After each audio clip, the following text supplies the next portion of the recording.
Hey, good morning. Good morning at magandang araw sa lahat. So, yan. Ito na naman yung isang another finish unit natin. Isang simpleng setup na 4x4. So, naka mud terrain R13. So, yan yung uso ngayon. At saka meron lang konting bumper doon sa harap. Si client na yan nagpalagay. And then naglagay ng fog lights and emergency light nyo sa harap. So ito pa lang unit natin is 4x4 manual. So 4x4 manual DS17V. So pag sabing DS17V, ito yung itsura ng headlight.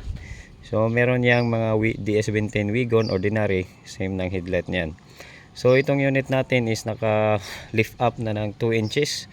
So Japan concept yung pagka-lift nito at safety kasi fabricate talaga ng fabricator na paggawa. So yan, so yung color natin is Raptor gray with mica blue and violet. Yan, kung nakikita nyo, ganito lang yung setup. So yan, so itong setup na to ginawa upang magamit doon sa bundok. Actually itong DS17 lift up na talaga ito sa standard ng unit from Japan. So ang nakababa lang talaga ng unit na to yung original natin na R12. So maliit talaga yung gulong, pero pag malagyan na ito ng gulong same nito, so mataas na talaga siya. Pero requested ni client na iakyat para medyo matangkad naman siya tingnan. Yan, so matangkad na siya kung titingnan ninyo sa actual. So may difference po sa actual at saka sa video. So yan, kung nakikita nyo, simple lang talaga, pero sa actual siya nakakamangha at maganda talaga siya tingnan. Simpleng setup at ito. So walang ibang ginawa, ganito lang. So yun, naglagay tayo ng side mirror ng DS64W. So pag sabing DS64W, so it means ganyan yung itsura ng chrome cover ng side mirror. So meron chrome yan at saka meron din ganyang kulay. So gi-convert namin at sa awa at nalagay naman, hinapan ng paraan para malagay. So dapat simple lang talaga ng setup. So yung ordinary side mirror kasi ng DS17V, meron mang power window, pero ordinary kasi yung original nito ay maliit lang. So request ni client, palagyan ng ganyan. So side mirror. So ngayon, check natin yung sa malapitan. Kung nakikita nyo yung headlight na pagkakintab. So makintab yung headlight kasi di-revap ito. So niliha ng 1000 and 12. Yan, ito yung resulta. So nakuha talaga yung magandang shine, kintab. So meron naman talaga, merong hindi na makaya ng liha, pero at least kung maliha, mabawasan ko yung medyo nagkuha na siya, medyo luma na yung headlight, pero ito makintab pa at pinakintab ulit. So ito yung color ng ating unit. So kung i-close up, so maganda talaga kahit sa malapitan. Yan.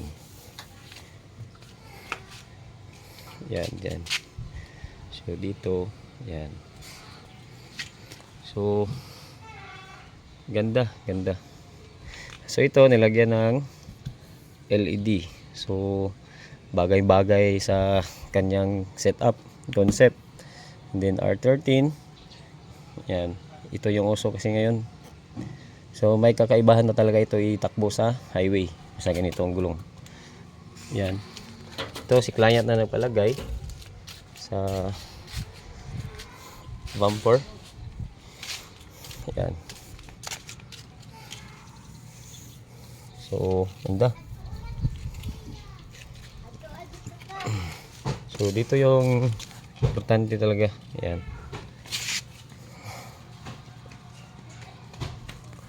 dito, at saka dito. Dito kasi yung mga may mga dugtong. Yan. At saka dito. Yan. So ito lang yung kinaya namin. Wala ng iba. Hindi man dito brand new. So ito yung loob. Yan. Naglagay kami ng seat cover. Ito yung design na request ni client. Yan. So check natin yung loob. Yan. So ito yung loob ng setup ng interior. So may dashcam, Android tachometer, requested ni client. So siya yung nagbili.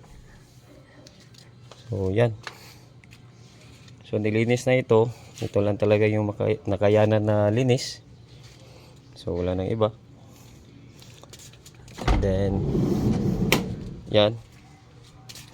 Naglagay kami ng keyless entry kasi yung central lock nandito na sa kaliwa. So ang problema, walang susian.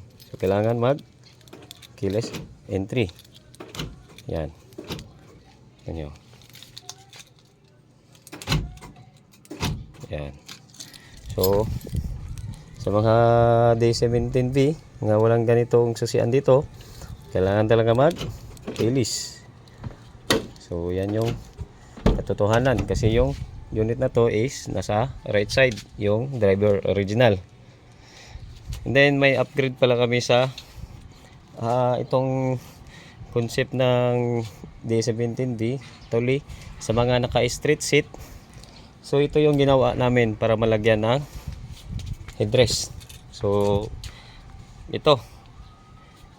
Yan. So ito yung concept na ginawa namin. Yan. So ito na vlog ko na ito. Adjustable itong headrest na to. Yan, simple lang. Ginanito lang namin. Yan. So itong unang setup ng ganitong klaseng headrest. Actually, wala namang iba talaga. So madaming mga konsepto sa paggawa ng headrest sa street seat. So merong mga ginawa dito, kinorba, yan. Pero ito sa atin, ginaya at giset up ng parang sa DS17W nga headrest. So wala kaming ginalaw at wala kaming dinagdag. May gi-attach lang kami talaga. Attachment lang sa bracket nito. So tingnan nyo, sakto-sakto lang talaga na masandal yung ulo dito kasi headrest nga. So hindi siya pwede sa armrest, hindi siya pwede sa backrest. So headrest lang talaga. Yeah. So yung ulo, ito lang yung kalakihan talaga ng ulo natin. Yan.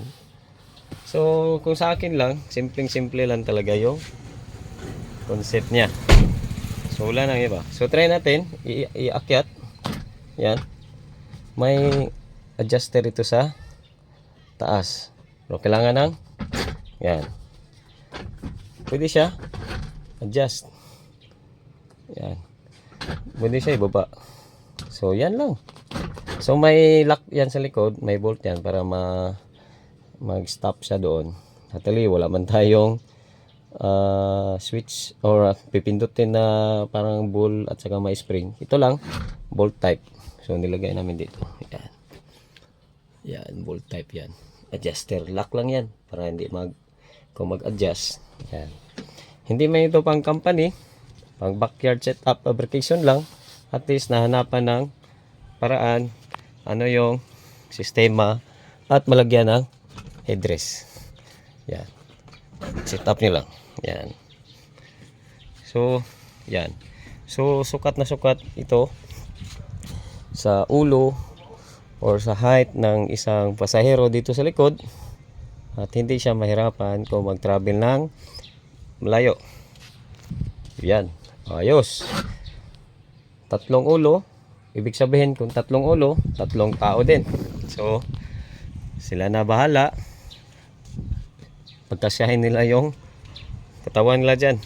So ito, dalawa lang talaga yung pwede yung saktong upo. Pero Pinoy tayo, kasya yan. Tsaka ibang lahi, kung kailangan sumakay, sakay talaga. So ito lang, simple lang yung setup. Yan. And then yan, check natin yung likod. So ito pala yung likod ng ating setup. So may rear bumper, and then mayroong parking sensor, request si client, and then meron yung camera ng dashcam at saka reverse. Plate holder, automatic, meron talaga. Yan, so ito yung setup sa likod. So yan yung likod ng aming setup ng headrest. So sa next setup siguro baka i-upgrade namin, pero ito lang muna kasi parang naubos na yung utak namin sa kahanap ng paraan na malagyan ng ganyan. So walang binawas, walang dinagdag, nag-attach, walang binago sa totoong upuan ng street seat. So nag-attach lang tayo. So ito yung box type. So ganito lang ito, pero malagyan ng gamit. Wala nang ibang talagang marami mang mga konsepto sa pag setup ng likod. So meron ding captain seat na na-setup din natin, at saka meron ganito. So at saka meron din tayong nung una yung folded na upuan. So fabrication pa rin 'yon. So concept natin 'yon. Yan. So ito box type para gamit na gamit. Yan. Ito yung likod. Napaka luwang. So pagpasensyaan nyo na yung ganyang setup. Kung napangitan kayo, pagpasensyaan na lang kasi yan naman yung gawa namin. Kung meron kayong makaya pang gagawin, so maggawa din kayo. So ito pwede tayo maggaya-gaya, so hindi pwede mo gumaya. Open tayo sa mga konsepto ng setup. At saka napaka-snappy lang talaga ng upholstery man natin. Tingnan nyo. Oh. So binalot niya talaga. Ayan. So first concept setup ng headrest ng street seat. So yan lang. Wala nang iba. At pagpasensya nyo lang talaga kung ganyan yung setup. So yan lang yung nakayanan. Kasi kung sa akin lang, parang naubos na yung utak. So mag-refresh na naman para makadagdag ng mga iba't ibang klase ng konsepto ng setup ng minivan. So yan lang. So ito i-release na namin at kukunin na ni client. So ganito lang. So maraming salamat at sana kayo ay na-enjoy o nakakuha ng ideya about setup ng ating minivan. So ito pala, bago natin ito i-release, na-PMS na natin yung makina, transmission, front drive, transfer case, differential, and then na-road test na din natin. At sa awa ng Diyos at wala ng ibang pinalitan. So ito, kondisyon at maibigay natin sa client. I hope sana ito ay alagaan niya at pagbigyan ng pansin sa bawat problema na darating. Ano yung klaseng problema? Yung mga parts na kung kailan siya mag-busted or at saka for replace. So problema yan in panahon pag doon ka matrouble sa daan. So pag may naramdaman, ito ay agad ipa-konsulta or ipaayos sa legit and tested mechanic sa inyong lugar. So itong unit natin, second hand, used from Japan. So hindi ito brand new, ginawa lang itong mukhang brand new at mukhang bago sa ganito na preparation at setup. So alam nyo naman kung ano ang starting point nito from yarda at nagdating sa conversion, chop-chop talaga siya. So ginawa ng ganitong setup at inayos. At ito lang talaga yung nakayanan ng ating setup. So napakainit ng araw, nag-sacrifice talaga mag-video kasi naglinis ako kahit napaka-init. Kasi wala tayong garahe, kasi ito lang yung bahay ko, dito lang sa tapat. So ginagawa ko kasi itong ginagawa ko ay iniisip ko talaga parang sa akin yung bawat release na unit. So sacrifice, and then binigyan talaga ng ganitong panahon. Kahit gaano tayo ka busy, so hands on ko talaga. Bawat release ng unit is dadaan talaga sa akin. So bakit? Kasi iba yung galawan ng mga tauhan natin, tsaka galawan natin as bilang owner. So yan, napaka proudly na ito ay i-release ko sa client na hindi naman talaga totally 100%, kasi surplus si kanana importante, representable at kagalang-galang at kaaya-aya tingnan at natapos ng maayos. So sa mga nagbabalak kumuha ng ganito, salain at i-research nyo talaga yung tao at mapagkunan ng mga ganitong klaseng sasakyan, kasi meron talagang mura, pero ang sabi ko nga, so meron pang mga hindi ginawa kaya mura. So kayo na yung gagastos niyan. So kung ganito kayo dito sa setup natin, ginawa na yung mga dapat gagawin sa unit.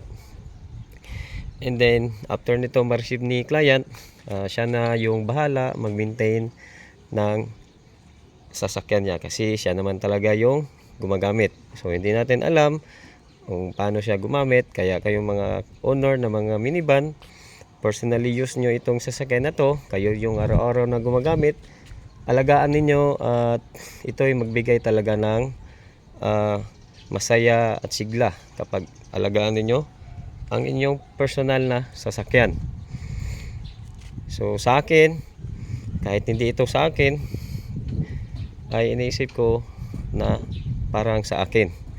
Kahit ano nang nangyari sa kamay, sa kalilinis, sa ka-prepare, pero ito yung tradisyon ko na bawat lalabas na unit dadaan talaga sa ating mga kamay.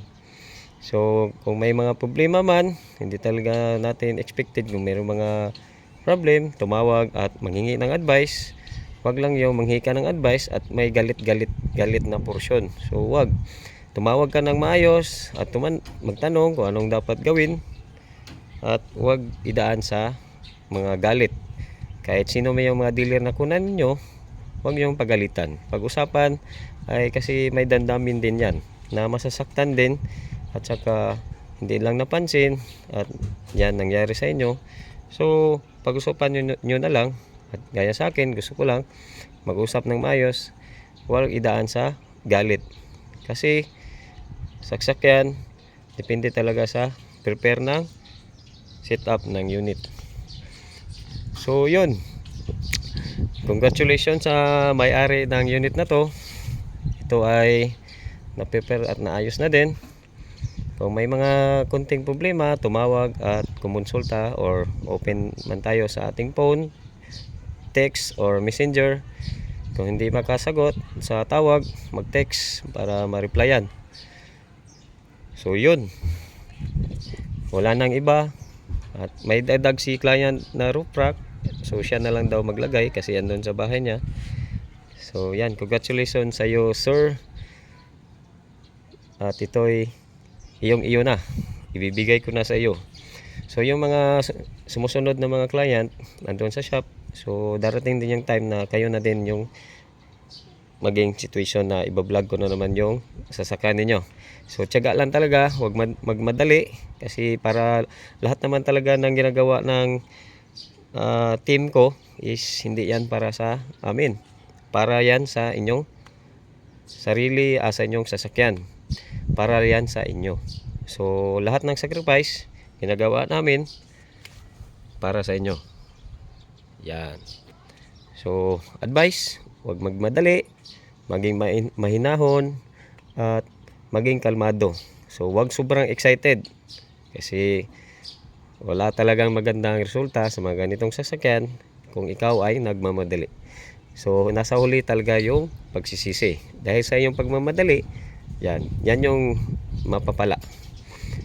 Friendly advice, tested and proven na yan sa mga taong nagmamadali. Boom!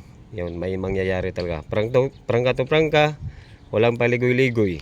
Kasi ang sasakyan na to, isipin mo, chap-chap na ito doon sa Japan. So katay siya, napunta sa yarda at napunta dito sa atin. So sa ibang mga dealer, so chap-chap siya. So kailangan nasa tama ang preparation at setup yung ginawa. Kasi buhay ang nakasalalay sa mga ganitong bagay. So tumatakbo ito at siya ang nagdadala sa ating buhay. So ang buhay natin walang retake, at saka yung buhay ng ating sasakyan mayroong retake pero na-refer na. So pero yung buhay walang retake. So bahala na kayo kung ano yung komento sa aking mga sinasabi, kasi yan lang man talaga, no scripted, walang binabasa, kusang nasa isip ko lang talaga yung mga sinasalita ko. And then may mga katotohanan naman at saka may napatunayan. So yan, friendly advice, huwag magmadali, maghintay, antayin hanggang sa matapos. Kung mayroong timeline, mag-explain si buyer bakit na ganyan yung delay. So normal, kasi hindi lang ikaw yung hindi lang ikaw yung client. So magpasensyaan nyo na, at medyo na-delay talaga itong unit na to. So umabot siya ng almost 3 months. So 3 months na, isipin nyo. So yan man talaga, hindi kasi ito motor, ito ay sasakyan na hindi lang isang araw, isang weeks, 1 week, 2 weeks, 3 weeks ay matatapos agad. So maraming pinagdaanan itong sasakyan na to bago ito natapos. So palagi kong sinasabi, huwag magdali, tiyaga. Sa inyong pagtsatsaga at sa iyong paghihintay ay talagang ma-feel mo talaga yung enjoyment ng inyong alaga. And then yung sasakyan na iyong dadalhin araw-araw sa iyong paglalakbay. So maraming salamat, at yun lang. Magandang araw. Grabe kainit. Thank you.